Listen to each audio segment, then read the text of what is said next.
할렐루야. 오늘 우리가 함께 나눌 말씀의 제목은 믿기 때문에입니다.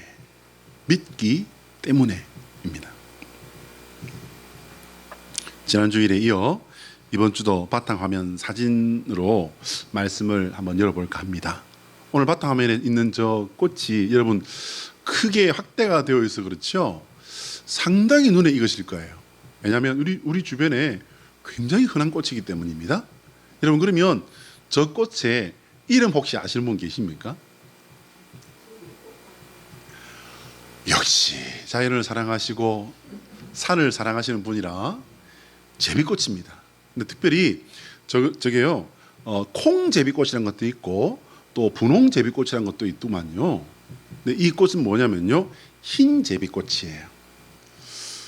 여러분, 혹시 흰제비꽃의 꽃말을 아십니까? 흰제비꽃의 꽃말은 뭐냐면요, 순진무구한 사랑. 순진무구한 사랑. 우리가 순진무구하다는 말은 가끔 쓰는데, 그러면 순진무구와 뜻이 과연 그러면 정확하게 뭘까?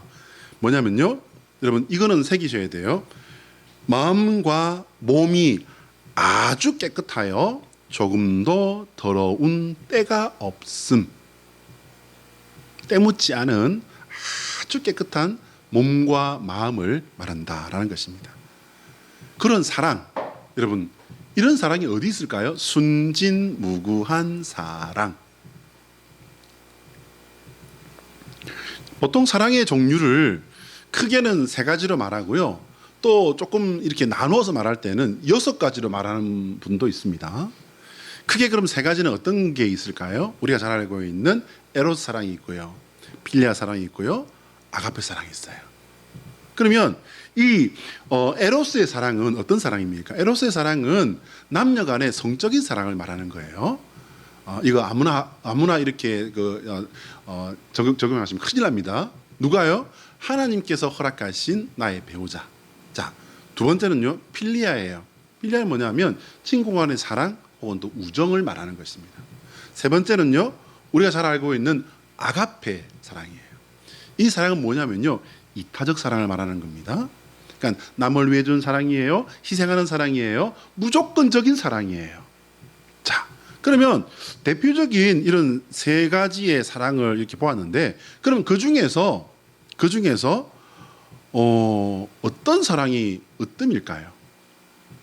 자, 그런데 이 사랑 말고요, 여러분 들어보신 적이 있을 겁니다. 스톨게라는 사랑 혹시 들어보셨습니까? 스톨게 사랑이 뭐냐면요, 혈연 간의 사랑을 말하는 거예요. 피부치 간의 사랑을 말하는 겁니다. 친밀감 혹은 또 유대감, 이런 거 말하는 겁니다. 근데 이제 그 다음에는요, 조금 낯설으실 거예요. 루두스의 사랑이라는 게 있습니다.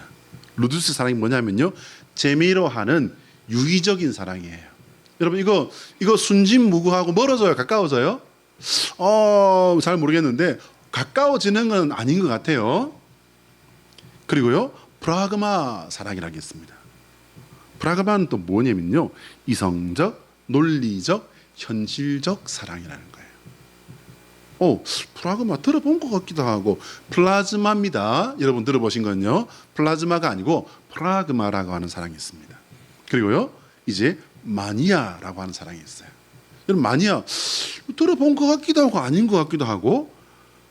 이게 뭐냐면요, 소유적 사랑이라는 거예요.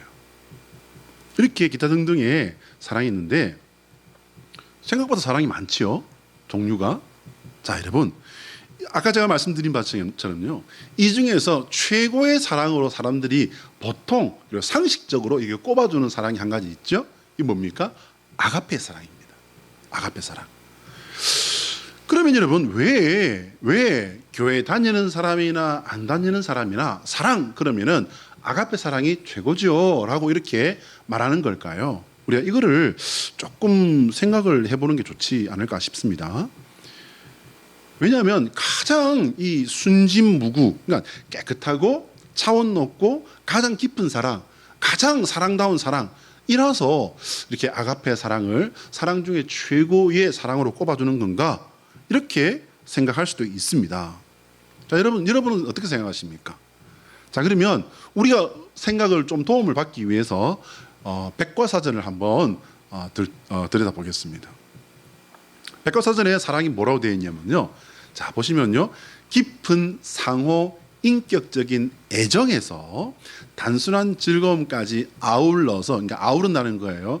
깊은 서로 간에 인격적인 것에서부터 시작해서 애정이라든지 단순한 즐거움에 이르기까지 강하며 긍정적으로 경험된 감정적, 정신적 상태를 사랑이라고 한다는 거예요. 감정적, 정신적 상태. 그러니까 간단하게 말하면 좋아하고 소중히 여기는 마음을 사랑이다라고 말한다는 것입니다. 자, 그러면 여러분, 인간의 좋아하고 소중히 여기는 마음은 순진무구만 할 수 있을까요? 오염될 수는 없을까요? 어떻게 생각하십니까? 사랑인데 오염될 수 있어요, 없어요, 여러분? 참 유감스럽게도요, 얼마든지 오염될 수 있습니다.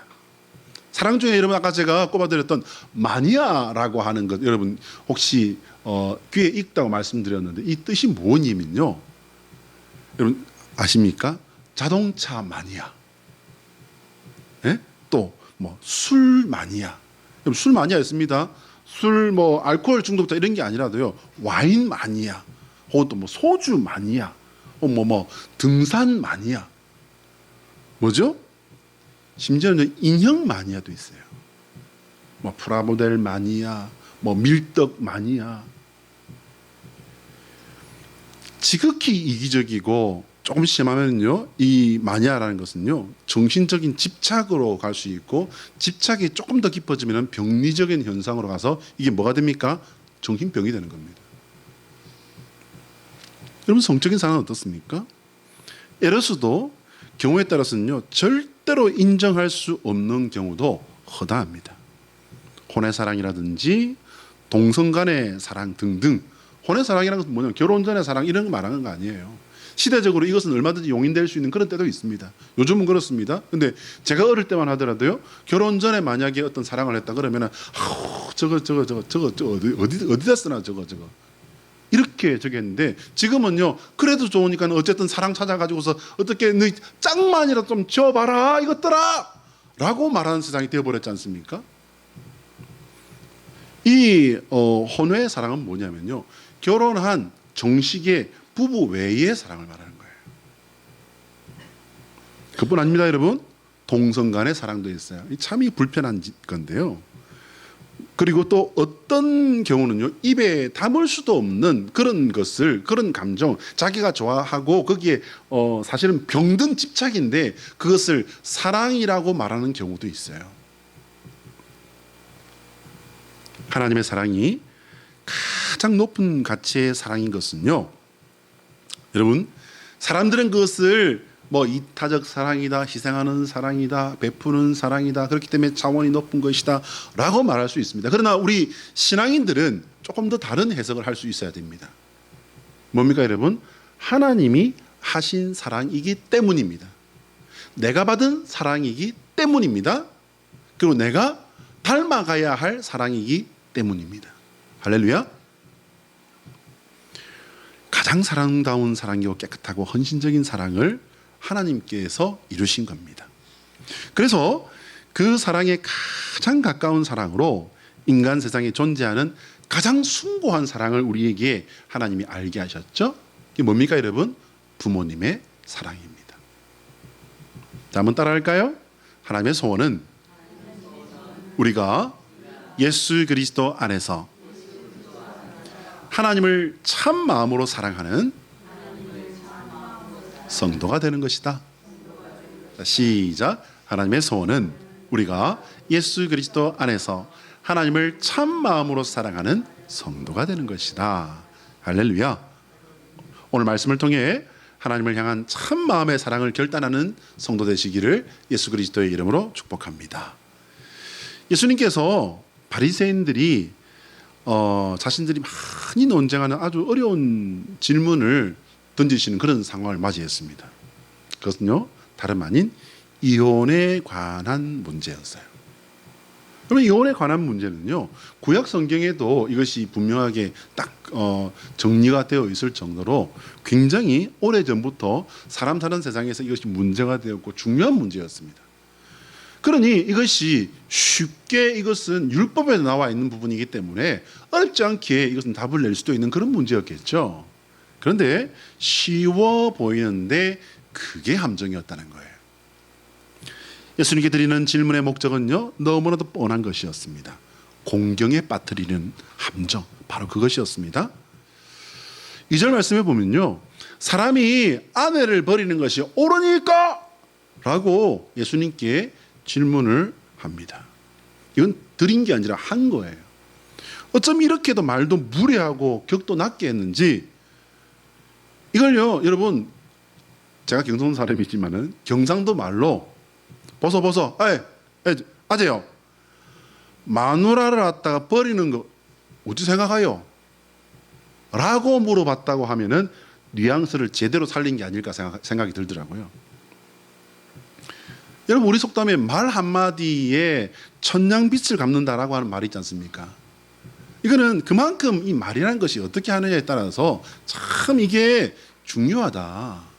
사람을 살릴 수도 있고, 깨어진 관계를 다시 회복시킬 수도 있고, 멀쩡하던 관계를 갖다가 이렇게 깨뜨려 버릴 수도 있는 것이 한마디 말일 수도 있다라는 것 아니겠습니까? 어떻게 이렇게 말을 함부로 했을까요? 예수님께서는 그 말의 뜻이 뭔지 분명히 알고 있었습니다. 그리고 그것으로 말미암아 어떤 함정을 준비하고 있는지 정확하게 알고 계셨습니다. 때문에 율법 원문에서부터 풀어서 저들이 놓치고 있는 핵심으로 그냥 바로 이렇게 찔러주십니다. 질문은 너무나도 무례하고 음흉했는데 예수님께서는요, 품격 있고 정확하고 바르게 가르침을 주신 것입니다. 예수님 말씀하십니다. 모세가 어떻게 너희에게 명하였느냐. 3절이죠. 전문 분야니까 바리새인들은 자신 있게 말을 합니다. 모세는요, 이혼 정서 써주어서 버리기를 허락했잖아요. 그것도 몰라요? 선생이라면서? 4절에서 그렇게 대답을 합니다. 이들의 말이 맞는지 신명기 본문 한번 우리가 읽어볼까요? 이 사람들이 지금 한 말이 맞는지. 신명기 24장 1절의 말씀이에요. 앞에 뜹니다. 시작. 사람이 아내를 맞이하여 데려온 후에 그에게 수치되는 일이 있음을 발견하고 그를 기뻐하지 아니하면 이혼 정서를 써서 그의 손에 주고 그를 자기 집으로 내보낼 것이요. 자, 여러분 이거 잘 보셔야 돼요. 성경은요, 빨리 읽고 100만 번을 읽어도 그 뜻을 제대로 읽지 못하면 행간에 있는 하나님께서 정리해 두신 중요한 내용들을 갖다가 놓쳐버리면 100만 번 읽어도 허사해요. 자, 보시기 바랍니다. 사람이 아내를 이렇게 결혼해서 맞아해서 데려왔습니다. 데려온 후에 그에게 수치되는 일이 있음을 발견하고, 여러분 수치되는 일이 뭘까요? 생각하셔야 됩니다.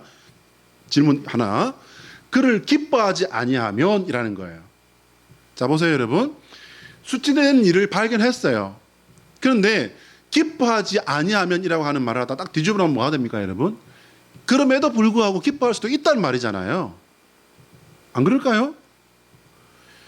그럼에도 불구하고 기뻐할 수도 있는데, 그게 덮을 수도 있는데, 그런데 그게 안 된다면 증서를 써서 그의 손에 주고, 뭐예요 여러분? 획 던져버려라, 차버려라, 그런 말 아닙니다. 잘 보셔야 돼요. 그를 자기 집에서 내보낼 것이요 라고 되어 있습니다. 자, 여러분 이 본문을 잘 담아두시기 바랍니다. 이들의 말이 맞는지 여러분 이게 판단이 되십니까? 저는 모세는 이혼 정서를 써주어 버리기를 허락했나이다 라고, 여기서 중요한 건 다 빼버리고 이혼 정서 그냥 써서 주고 버리면 된다고. 여러분 여기 어디에 버리라고 되어 있습니까? 누가 버리라고 했어요? 모세가 버리라고 했습니까? 그런 적 없습니다. 이 율법을 준 건 근본적으로 누구세요? 하나님이시잖아요. 하나님이 버리라고 했습니까? 아닙니다. 예수님께 예의 없는 말로 질문을 던진 바리새인은요, 본문이 아닌 해석으로 질문을 한 거예요. 이걸 뭐라고 한다고 했죠? 망구지생각으로. 당시 보수적인 바리새파인 샤마이파는요, 간음한 이유 외에는 이혼을 못한다라고 이렇게 주장을 했다고 합니다. 그리고 좀 더 개방적인 바리새파인 힐레파는요, 무슨 조건이든지 남자가 원하면 이혼할 수 있다라는 거예요. 누가 원한다고요? 남자가 원하면. 심지어는요, 예를 들어서 밥을 태워도 이혼은 가능하다라고 했답니다. 여러분, 이것은 조금 들어본 것 같지 않으세요, 여러분? 아, 모르시는구나. 저는 이쪽이 제 직업이고 전공이다 보니까요, 이거 들으면은 이렇게 좀 담아지나 봐요. 여러분, 이거 어디서 나오는 것 비슷하죠? 꾸란. 이슬람 그 경전인 꾸란에도 이런 내용이 있어요. 여러분 저랑 같이 동영상을 보셨던 걸로 기억하는데 여러분은 모르시고 저만 아는 것 같아요. 예. 여기에 하나님께서 맞다. 이제 예수님께서 맞다. 모세가 허락했지라고 말씀을 하는 순간요, 큰일 나는 거예요. 뭡니까 여러분? 샴마이파에서 이게 그냥 공격이 들어옵니다. 또 뭐라고 합니까? 힐레파에서 공격이 들어옵니다. 양쪽에서 이제 쪼이기 시작되는 거예요. 근데 사실은 여러분, 이거 피할래야 피할 수가 없어요. 왜 못 피합니까? 이미 시작된 공격이거든요. 예수님을 공격하는 데에는 뭐 바리새인도 서기관도 어떻게 했습니까? 힘을 모았잖아요. 제사장 그룹도 막 다 힘을 모아서 그렇게 공격했지 않습니까? 이미 시작된 거예요, 사실은. 예수님은요, 그들과 논쟁을 하신 것이 아니라 율법을 주신 하나님의 뜻이라고 하는 근본적인 것을 분명히 드러내심으로써 진짜 답을 주신 겁니다. 예수님께서 말씀하신 율법의 원뜻은요, 하나의 원칙이 깨어지면 이혼은 가능할 수도 있다라는 말씀인데, 이걸 또 다시 뒤져봐요. 그게 뭡니까 여러분? 이혼은 쉬운 거다 어려운 거다? 얘들아, 함부로 이혼하지 말아라, 그 말씀하신 거잖아요, 여러분. 오늘 이 신명기 24장 1절 말씀도 그 말씀이에요. 가장 그 은밀하고 수치스러운 거 그거 하나, 그게 뭐냐면요, 가장 흔한 것을 말하는 것이 아닙니다. 가장 중요하고 가장 내밀하고 가장 근본적인 거, 너희 둘이 관계가 맺어지는 가장 근본적인 중요한 문제, 그게 만약에 하자가 있다면 모를까? 그전에는 얘들아 제발 좀 이혼 좀 함부로 하지 마, 그 말씀을 하신 거잖아요. 이게 뭘까요 여러분? 순결입니다. 순결. 가장 은밀하지만 가장 본능적인 상징, 그게 바로 순결이에요 여러분. 순결은요, 보통은 두 가지의 의미로 우리가 생각을 해야 됩니다. 그게 뭡니까? 처녀성을 순결이라고 합니다. 두 번째는 뭐냐면요, 결혼한 부부에게는 그러면 순결이 없겠네? 아니요. 여기는 더 중요한 순결이 있어요. 관계의 순결이에요. 하나님께서 짝지어서 한 몸 되게 하신 그 두 사람만 공유하고 향유해야 될 이 성을 다른 사람에게 이걸 관계를 뻗친다? 그건 뭐라고요? 순결이 깨진 거예요. 예수님께서 말씀하신 모세를 통해 주신 이혼에 관한 계명은요, 최선의 길이 아닌 차선의 길을 주신 것입니다. 최악이 아닌 차악을 주신 거예요. 아내를 버린 일을 함부로 하지 말라는 뜻으로 주신 것이라고 보면은 맞는 말씀이라는 겁니다. 그리고 예수님께서는요, 여호와 하나님께서 창조하신 첫 가정의 모습을 이제 말씀하십니다. 우리 6절부터 9절까지 말씀 표준 세번역으로 한번 읽어볼까요? 앞에 뜹니다. 시작. 그러나 하나님께서는 창조 때로부터 사람을 남자와 여자로 만드셨다. 그러므로 남자는 부모를 떠나서 자기 아내와 합하여 둘이 한 몸이 된다. 따라서 그들은 이제 둘이 아니라 한 몸이다. 그러므로 안 된다. 할렐루야. 된다 안 된다? 사람이란 여기는요, 왜 사람이란 말을 했을까요? 결혼한 그 사람들끼리란 말씀 안 하시고요, 사람이라는 말을 왜 했을까요? 모든 경우 모든 사람을 말하는 거예요. 예수님께서는 여호와 하나님께서 인간을 창조하시고 처음 가정을 이제 이렇게 말씀하시면서 원뜻, 하나님의 원뜻, 여러분 제일 중요한 건 그거잖아요. 그 하나님의 원 뜻을 이제 말씀하신 겁니다. 거기에 하나님께서는 남자 한 사람과 여자 한 사람으로 부부를 맺으셨음을 이제 말씀하십니다. 여러 가지 부부 형태가 이 인간 세상에 존재하잖아요. 그렇지만 여호와 하나님께서 지으신 원래 부부 제도는 뭐란 말이에요? 일부일처제예요. 일부일처제. 바리새인들도 이 말씀을 모를 리가 없는데 왜 굳이 그러면 이 말씀을 하셨을까요? 이스라엘 역사에서 가장 많은 영향을 받은 나라가 있다면 여러분 어느 나라일까요? 그것은 430년간 그 나라에 노예로 살았지만 어쨌든 그 나라에 가장 많은 것들을 문물도 받아들였지만 영향도 받았던 애굽 아니겠습니까? 네, 이집트일 것 같아요. 그런데 여러분 고대 이집트의 그 결혼 제도를 이렇게 찾아봤더니요, 보통은 일부일처제였다고 이렇게 나오더라고요. 그러면 이 일부일처제를 고수했던 이집트 다음으로 이제 많은 영향을 받았던 곳은 어딜까요, 여러분? 아마 그것은 가나안 문화가 아닐까요? 가나안 땅은요, 여러분 뭐 생각하시는 바와 똑같습니다. 맞습니다. 여기는요 일부 다처제예요. 왜요? 여기는 워낙 문란한 곳이었잖아요. 정말 문란한 곳이었습니다. 오죽했으면 하나님께서 이스라엘 백성을 들여보내시면서 그 땅을 정화하기 위해서 다 쓸어버리셨겠습니까? 100번 양보해서 일부 일처제도 일부 다처제도 문화적인 것이라고 봐줄 수도 있습니다. 예, 그렇게 합시다. 중요한 건요 따로 있어요. 일부 일처제가 되었건 일부 다처제가 되었건 여기는요 순결이 문제라는 겁니다. 순결. 그 순결이 왜 그럼 중요합니까, 여러분? 이건 뭐냐면요, 이 순결은 신성한 약속에 하나님께서 신성한 약속을 통해서 체결해 주시는 하나님의 영역이에요. 굉장히 중요합니다. 그런데 여러분 요즘 젊은 사람들이 이 순결이라는 의미가 있어요, 없어요? 순결 얘기하면요 요즘 젊은이들요 웃어버립니다. 웃어버립니다. 여러분 이 세태와 성경의 말씀, 이 세대의 사람들의 생각과 하나님의 말씀을 비교하시면서 성경 말씀 읽으시기 바랍니다. 그러면 우리가 바로잡고 혹은 바로잡지 못할지라도 내가 지켜야 할 부분은 어디서 찾는다?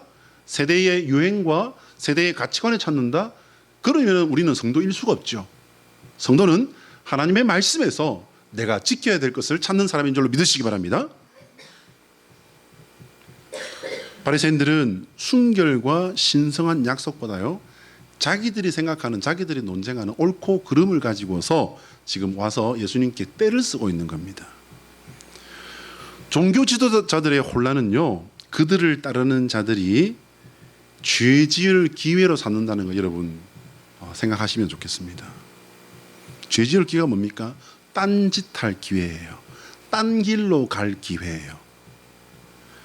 가늠한 이유 외에는 이혼할 수 없다고 했던 샴마의 팔을 따르는 사람이 그 당시에 많았을까요? 아니면 밤만 태워도 남자가 원하면 언제든지 이혼할 수 있다고 주장했던 힐렐파를 따르는 사람이 많았을까요, 여러분? 어떻게 생각하십니까? 본 마음은 어느 쪽이었을지라도 아내를 버리고 싶은 마음만 든다면 힐렐파를 들먹이면서 그러니까 너 나가라고 하지 않았을까요? 그런데 결혼에는 샴마이파보다 힐렐파보다 더 중요한 것이 있다는 것을 이 사람들은 알면서도 외면해 버린 거예요. 하나님 앞에서의 신성한 약속이 그겁니다. 여러분 그래서 지금 이 세대, 다른 나라는 잘 모르겠어요. 우리나라에 지금 정말 결혼 문화에 아주 치명적인 문제가 생겼죠. 그게 뭡니까, 여러분? 주례가 없어져 버렸습니다.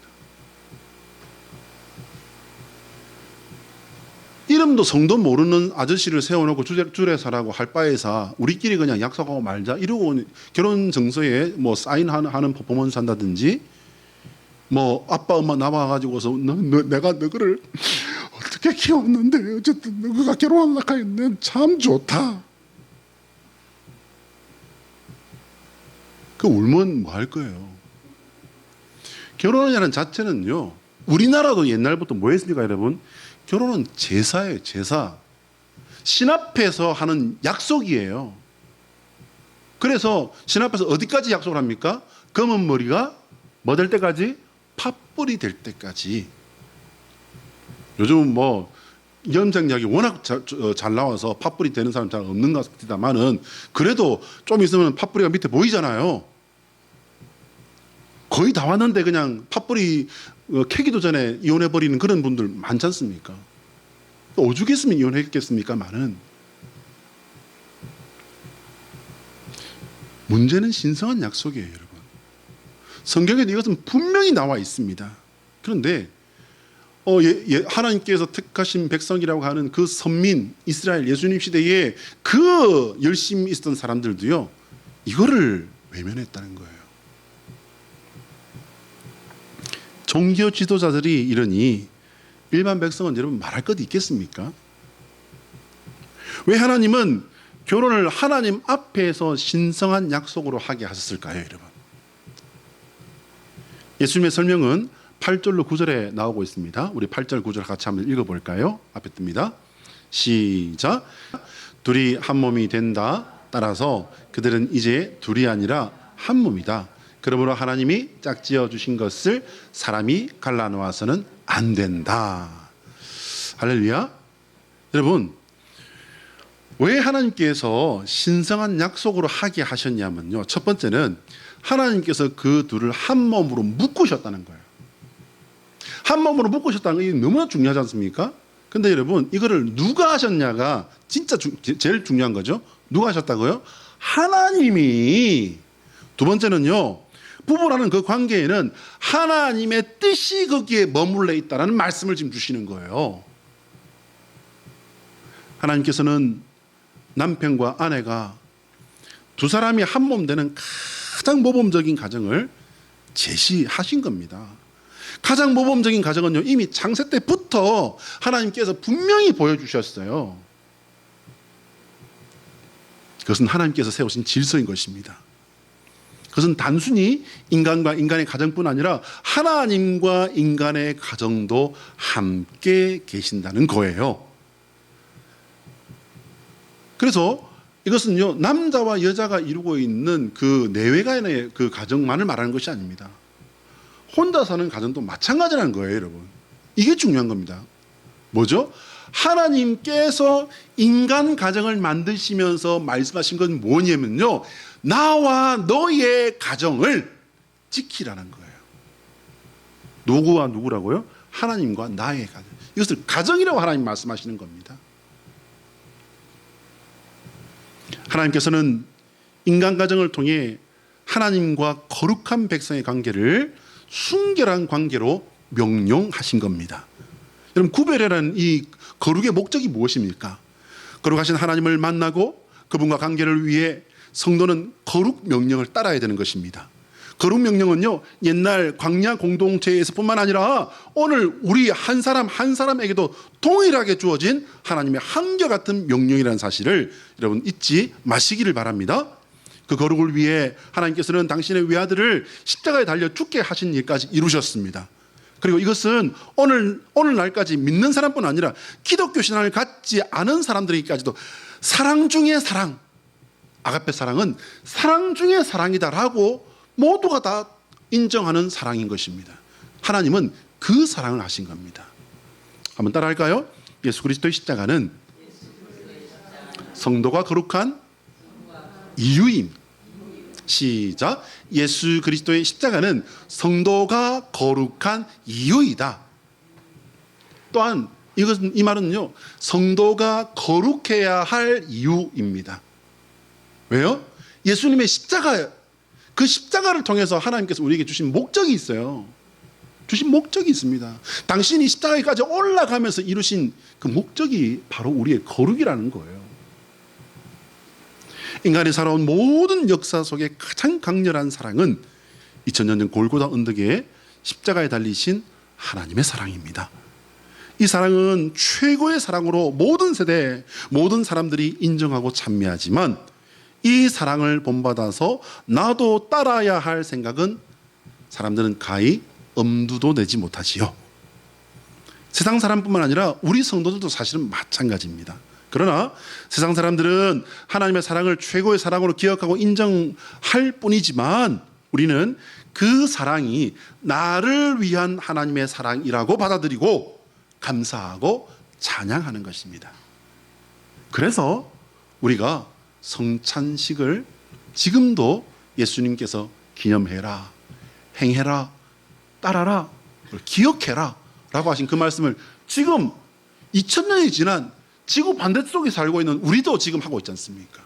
바로 그겁니다. 그것을 믿기 때문에 나를 향한 그 사랑이 다음에 이루실 일도 우리가 믿기 때문에 우리는 그 사랑을 따르고 그리고 성찬식으로 하나님을 바라보는 거죠. 뭡니까? 재림과 심판과 영원한 천국을 믿기 때문입니다. 시간 좀 되었습니다만은 13절 이하에 예수님 말씀하신 목적을 우리가 조금 살펴보고 말씀을 마치겠습니다. 13절 이하 본문에서 예수님께서 하신 말씀의 목적이 뭔가? 어린 아이들이 이제 왔습니다. 근데 제자들이 애들까지 와가지고 시끄럽고 난리고 안 그래도 사람이 많아가 정신 상거라고 죽겠는데 그냥 뭐 아들까지 그냥 가. 근데 예수님께서 그것을 꾸짖으십니다. 어린아이와 같은 믿음을 가지고 사모하라는 말씀을 주십니다. 어린아이와 같은 순진무구한 마음으로 주님의 나라를 사모하라라는 겁니다. 여러분, 우리 흰 제비꽃 봤지 않습니까? 저기 화분에 꽂혀 있는 꽃입니까? 간혹 화분에 있는 거 여러분 보신 분도 계실 거예요. 근데 저게 비싼 꽃입니까? 어디에나 있는 흔하디 흔한 꽃 아닌가요? 담장 밑에 어디에나 피는 꽃 아닌가요?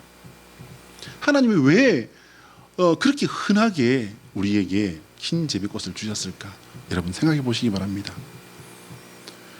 아이들이 뭘 했길래 천국에 들어갈 자격이 그 사람들에게 있단 말인가? 성경 잘 보셔야 돼요. 어린 아이들이 한 건요 단 하나밖에 없어요.